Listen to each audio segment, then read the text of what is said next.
What's the most important thing in politics? Your ideas? Your arguments? Your passion? Well, according to former Ohio Senator Mark Hanna, there are two things that are important in politics. The first is money, and I can't remember what the second is. Hanna said that all the way back in 1895. And since then, the amount of money pouring into US politics has only continued to grow. The presidential race is unbelievably heated. The amount, the polarization, and the drives is very uniquely American.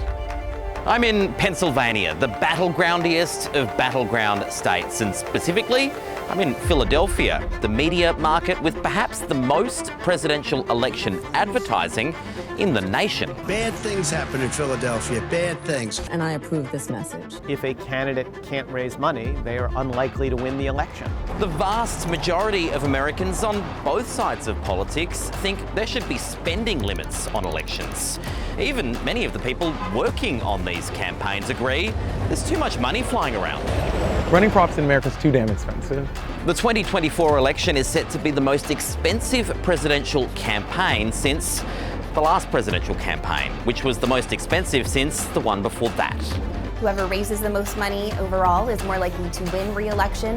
And it's not just about how much money is spent. A majority of Americans believe that most politicians go into politics to make money, and that big donors have way more influence over politicians than their own constituents. They know what they're doing. They're giving money, they're giving other items of value, Super Bowl tickets, cushy jobs. They're giving these to our public officials in order to influence them. All Trump would need on top of Georgia and North Carolina would be Pennsylvania. Pennsylvania is the key battleground. The must-win state of Pennsylvania. On this, the final part of our series about American elections, we're asking, where does all that money come from and where does it go? Can you buy an election?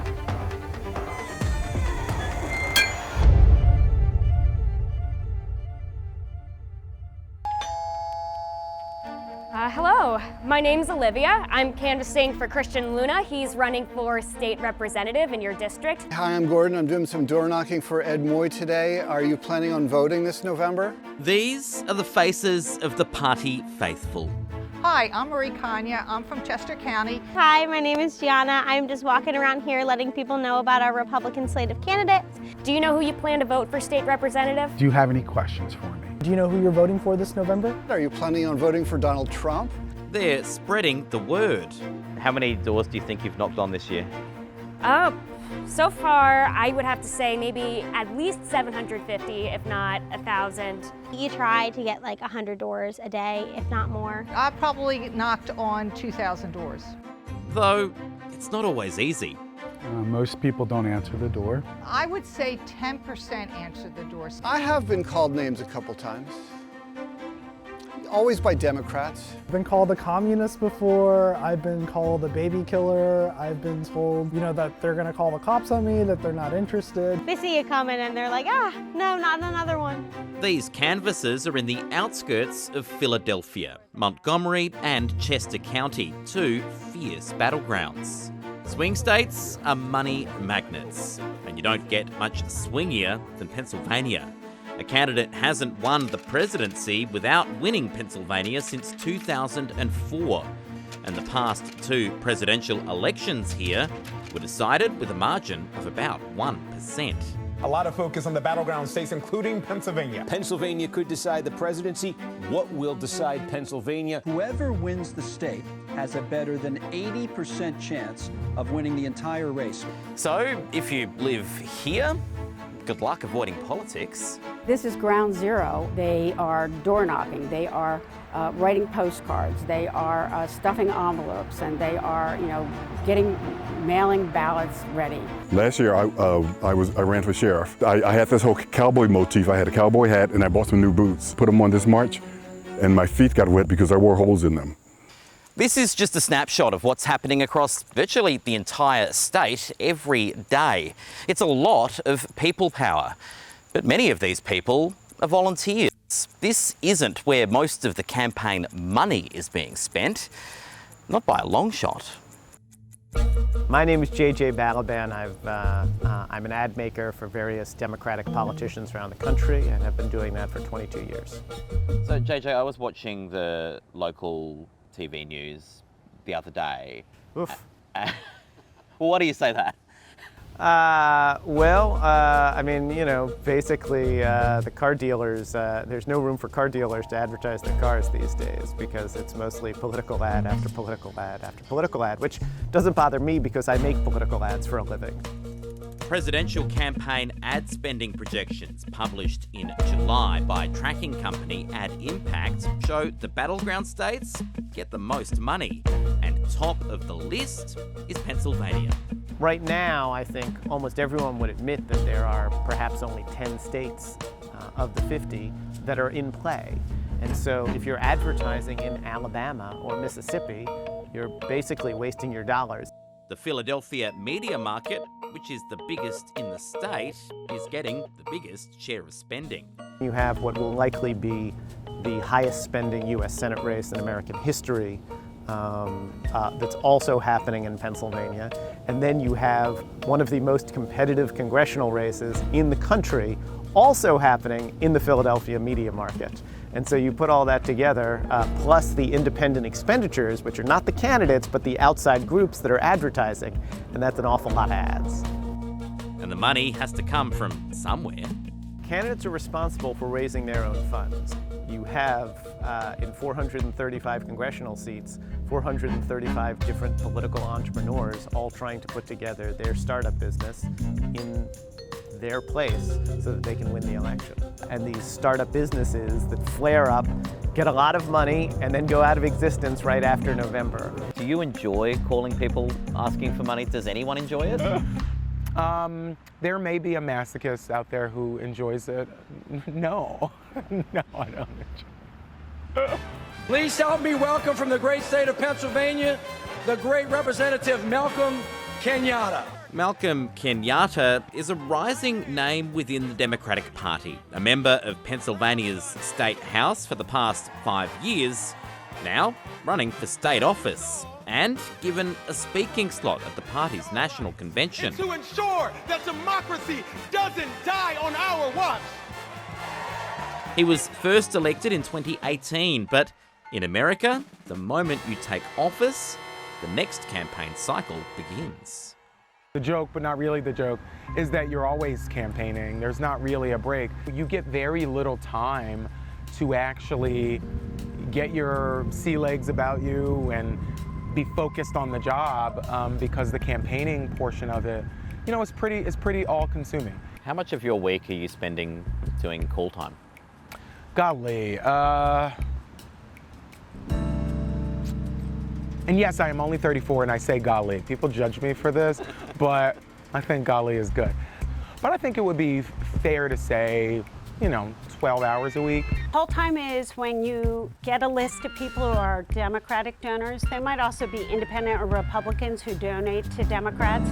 And you pick up the phone and you call them and you pitch your campaign and why they should also write a check to you. Call time's terrifying. It's not something you want to do. It almost made me physically nauseous, but it's an essential part of running a campaign. Look, I think it is an unfortunate facet of the American political system that successful candidates are required to spend a significant amount of their time raising money. That's ugly, and that's the reality.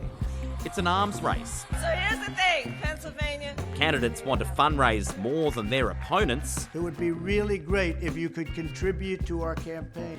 And get out of the fundraising blocks early enough to dissuade challengers from within their own parties. And successful campaigns for the House of Representatives are getting more and more expensive. The last election cycle, we tracked more than $14 billion in spending and fundraising at the state as well as federal level. Every cycle tends to be a new record. Money alone doesn't guarantee an election win. If it did, President Michael Bloomberg would currently be in power, and Donald Trump wouldn't have won in 2016. You can have all the money, and if people don't like you, they're not going to vote for you. But money definitely helps. In 2022, 94% of House seats and 82% of Senate seats but won by the person who spent the most. The money tends to follow candidates who are considered to have a likelier chance to win. I've come to a diner in Harrisburg, the capital of Pennsylvania, with political consultants Christopher Nicholas and Danielle Gross, a conservative and a progressive. I have a friend in Texas who just spent some time in Philadelphia, and she said, I don't know how you all do it. She said, every time I turned on the TV, it was another commercial, and it's just not like that in Texas. I don't think she envied us at all. People in the past will complain, we don't hear enough from politicians, these campaigns don't matter, and now we're getting the exact opposite. So it's like, you know, people like to complain about their politics, whether it's feast or famine, and now we're in feast mode. Political donations fly thick and fast in this town, and the people giving money are doing it for a reason. Danielle, what are they getting out of it? Yeah, I mean, they're getting exposure to the candidate. They are building relationships with the candidates in their campaign. It's not necessarily a quid pro quo, but it makes people more likely to pick up the phone if they have a question about policy. Sometimes that exposure, that closeness gets you that phone call. An individual person in the US can only give up to $3,300 to a single candidate per election. But we're always hearing about these donations worth tens of millions of dollars. So what's going on here? Anytime the US has attempted to regulate political spending, the regulations inevitably get challenged, denied, or watered down. Candidates and lawmakers are benefiting from it, so it is not always in lawmakers' best interest to regulate the money that they are benefiting from. And if you want to know why it works like this, the answer, not for the first time this series, starts with the Constitution. The First Amendment says Congress shall make no law that prohibits freedom of speech. And it's that particular freedom that's at the centre of all this. The US has been trying to regulate money in politics for more than a century. The first major modern attempt came in the 1970s, after the Watergate scandal. I shall resign the presidency effective at noon tomorrow. The Federal Election Campaign Act, which had just passed, was amended to put more scrutiny on money in politics. The Federal Campaign Act of 1974 is going to change American politics forever, and hopefully for the better. It introduced limits on both political donations and spending, and tried to make everything more transparent. It also established the Federal Election Commission, or FEC, to make sure everyone was following the rules. It took just over a year before the act was challenged in the Supreme Court. The court agreed that individual donations should be limited to prevent corruption, and that transparency is generally a good thing. But when it came to limiting political spending, the court ruled that spending money on politics is a form of speech. So limiting an individual's political spending is effectively limiting their free speech. And that's unconstitutional. Campaign handlers like to call it soft money. Soft money can be raised in any amount. All perfectly legal, the campaigns insist, since they don't spend the money directly. This idea was taken even further in another Supreme Court case in 2010, Citizens United versus the FEC. When the FEC tried to stop a non-profit corporation, Citizens United, from airing what the FEC claimed was a political ad, it ended up in the Supreme Court. And because, in American law, corporations are people, my friend. The Supreme Court ruled that corporations, like people, are entitled to the same freedom of speech as stated in the First Amendment. To put it simply, corporations are people. People have free speech, and money is speech. Therefore, corporations can give unlimited money to political issues. Basically, you can't donate too much money directly to a candidate because that may encourage corruption or look corrupt. But if you want to spend your money promoting that same candidate by making a political ad, for example, that's completely fine, as long as they're not involved in the process. The Citizens United case was a substantial turning point for U.S. money in politics, where we saw a surge of dark money flowing into the system. Two of the biggest and most immediate impacts from Citizens United with the rise of super PACs and the rise of dark money groups. It has been corrosive to our democracy. We cannot have a system, frankly, where we treat corporations as people. They are not people, turns out.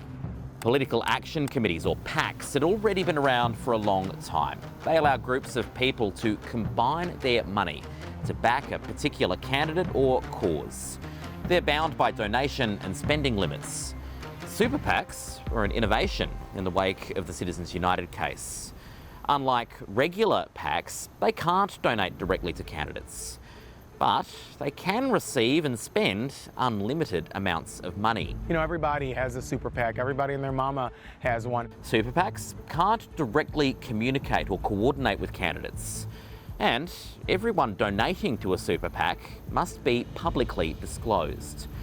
But critics say the rules aren't working as intended. Candidates can be special guests at super PAC events as long as they don't ask for more money than they're legally allowed to. But there's very little stopping a candidate from attending an event with a super PAC and then saying, oh, how great this super PAC is, and then leaving the room and someone else makes the ask for the amount of money that they want from that donor. So you have things called red boxing, where the candidate can actually put information on their website, put a red box around it, and basically instruct the super PAC to do things. They're like, oh, it would be great if you ran ads this way or that way. And because it's public information, that's not actually illegal by the letter of the law. Candidates could be providing the ingredients for a political ad with B-roll footage, providing footage of the candidate. They can provide instructions on what they want to see. There is no restriction on the super PAC using that. Citizens United also led to a big increase in what are known as dark money groups, glamorously titled 501c4s. 501c4 is a tax status. It's reserved for social welfare non-profits. These groups don't have to reveal who their donors are. And after Citizens United, they can also spend unlimited money on political ads and activities. The only catch, the primary purpose of a 501c4 can't be political. But how do you define a primary purpose, and how do you define political? There are some shades of grey there that make this restriction hard to enforce. These 501c4s can run issues ads. His name, William Perry Penley. They can even talk positively about a candidate in those issues ads. We need Ron DeSantis. Ron to the rescue, paid for and is responsible for the content. But if the ad doesn't explicitly tell people to vote for that candidate, it doesn't technically count as a political ad. Money in politics is nothing new, whether it was bags of cash being passed in back alleys or Nixon's election campaign, but the amount of money flowing into elections is something very new and very unique to the last few decades. Look at this chart showing the spending on elections by different types of organisation. Since Citizens United, super PAC money surged, and a fifth of all campaign spending is now third-party money. It's a money laundering scheme. It's a washing machine. The money goes in, gets washed clean, comes out on the other side, and it often has a name attached to it like Pennsylvanians for Pennsylvania, something really generic and vague that doesn't mean anything. Christopher Nicholas runs Republican super PACs. But more activity, more spending is good for everybody. I know people always chuckle when I say that because I do that for a living. But you know, more political discourse is better than less political discourse.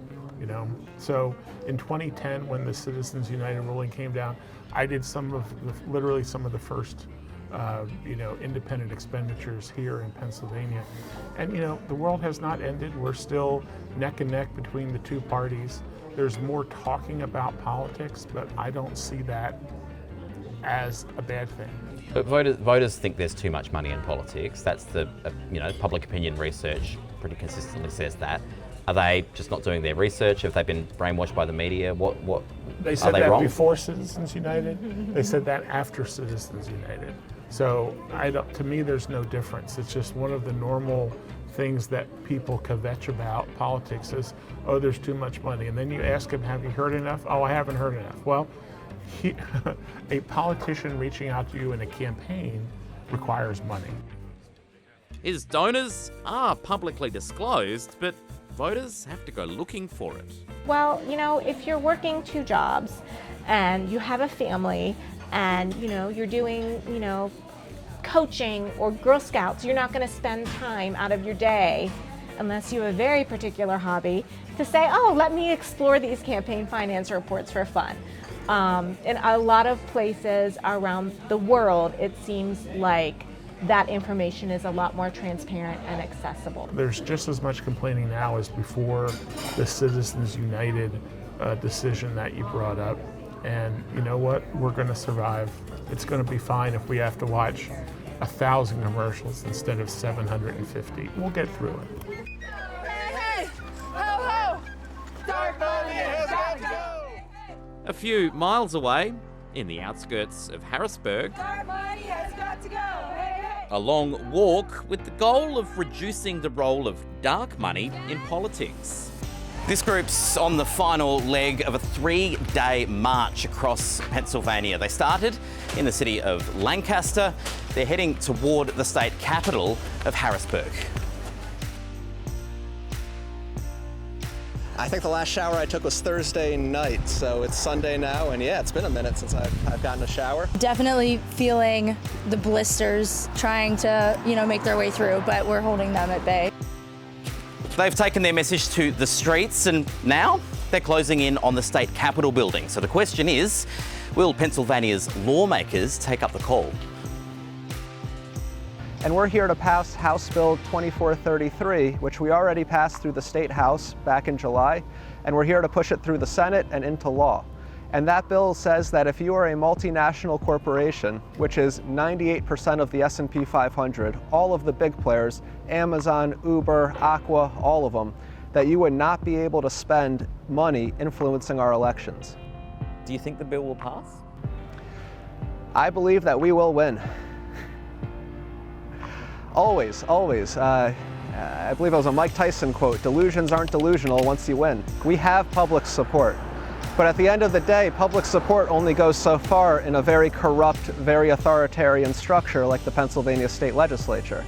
And so we need to force the encounter with the gatekeepers, with the people in charge, and get them to do the right thing.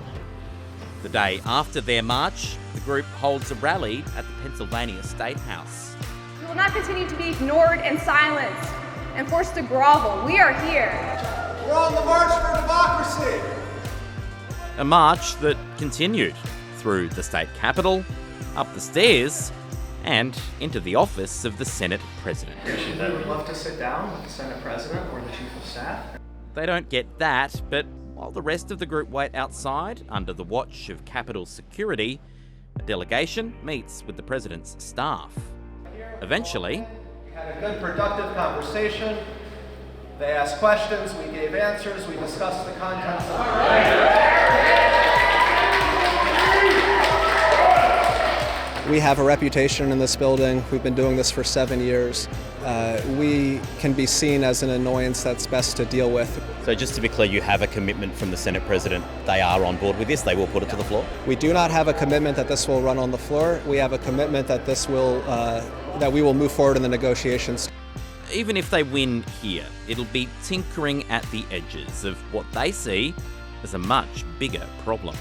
We do not believe that corporations are people, and we do not believe that money is speech. We believe that corporations are legal fictions designed to facilitate business, and they're nothing more, and that money is not speech, money is a way to influence people's decision-making.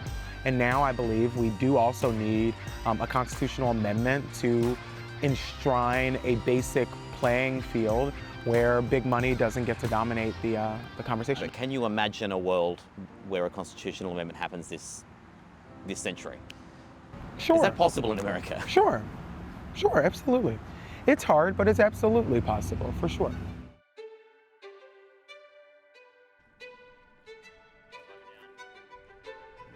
For this whole series, we've been looking at the bits of American democracy that draw frustration. I've been to 5 states, the safest of safe and the swingiest of swing, asking the questions that we on the outside looking in have never really understood. Asking voters how they feel about their democracy. Asking America, are you okay? Do you think the state of politics in America is okay? The state of politics in America is very divisive, but it's always been divisive. Is the state of American politics okay? Is it okay? Absolutely not. Is America okay? I don't know. Maybe it's never been okay. Well, politics has always been a blood sport, but quite frankly, it's now just a very divided landscape. None of this is new stuff, not political polarisation. That's been around forever and a day. There are two Americas overall. There's a red state and a blue state. I think we've lost the ability to kind of talk between those party lines.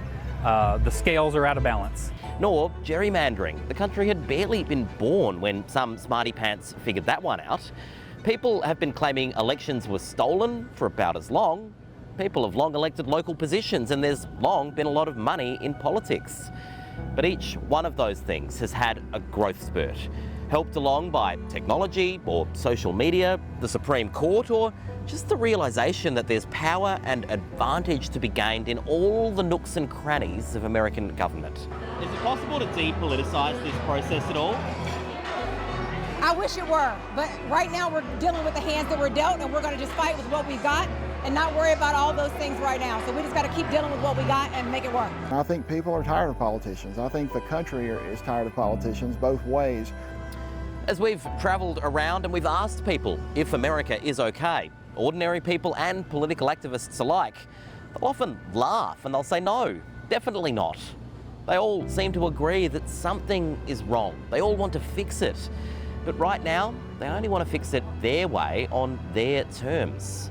We have always struggled. We have always had nasty fights.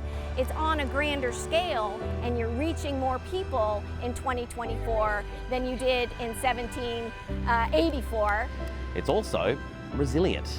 The people of this country have been through division before, and they always seem to come out the other side.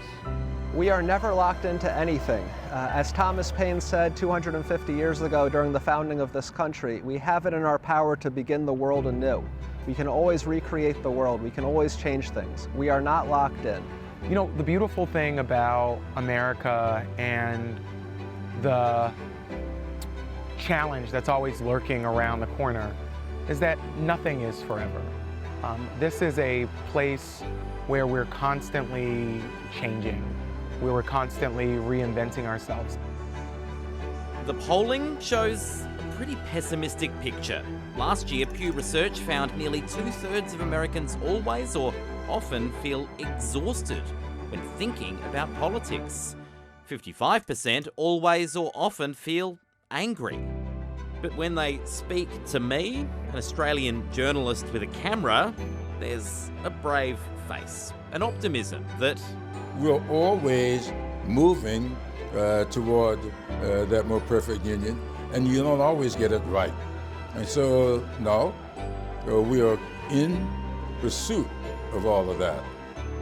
maybe that's a hopelessly romantic idea. Maybe they've got their heads in the sand. But Americans seem to believe that things will be okay, that they'll get through this, and maybe that's enough.